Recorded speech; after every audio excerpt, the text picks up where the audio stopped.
1927 సంవత్సరం డిసెంబర్ 18 దాదాపు 50 ఏళ్లున్న ఓ మహిళ గోరఖ్పూర్ సెంట్రల్ జైలు ప్రధాన ద్వారం దగ్గర వెయిట్ చేస్తుంది.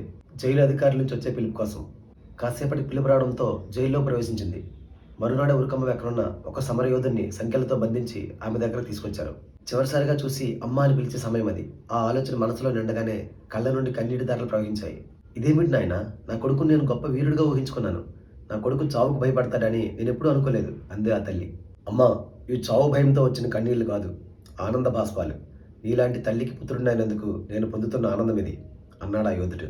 అతడే రాంప్రసాద్ బిస్మిల్. కాకోరి దోపిడీ ఘటనలో ప్రధాన నాయకుడు. బ్రిటిష్ సామ్రాజ్యవాదానికి వ్యతిరేకంగా పోరాడాడు.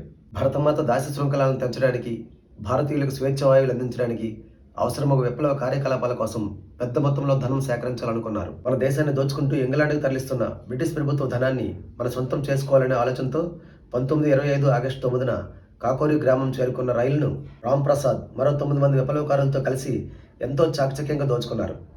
ఆ కాకోరి రైలు దోపిడీ ఉదంతం భారత విప్లవోద్యమ చరిత్రలో ఓ సంచలనాత్మక ఘట్టం.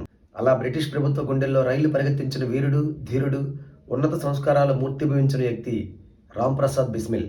ప్రధాన నాయకుడిగా ఆయనకు మరణశిక్ష పడింది. మాతృభూమి కోసం ఎన్నిసార్లైనా ప్రాణాలు విడవడానికి నేను సిద్ధం అని ఉరికంబాన్ని కౌగిలించుకున్న ధీరుడు, తన జీవితాన్ని భరతమాత పాదాల చెంత అర్పించిన వీరసింహం రాంప్రసాద్ బిస్మిల్. ఆ తల్లి ఎంత ధైర్యం నూరిపోయకపోతే అంత ధైర్యవంతుడవుతాడు. ఆ వీరునికి, ఆ వీరమాతకి పాదాభివందనం. చూసారా, ఇలా ఎందరో తెర మీదకి రాని వీరులు ప్రాణత్యాగం చేసి స్వాతంత్రానికి బాటలు వేశారు. ఇప్పుడు మనం స్వేచ్ఛగా ఉన్నామంటే కారణం ముమ్మాటికి నరనరాల్లో ఉన్న వారి దేశభక్తే.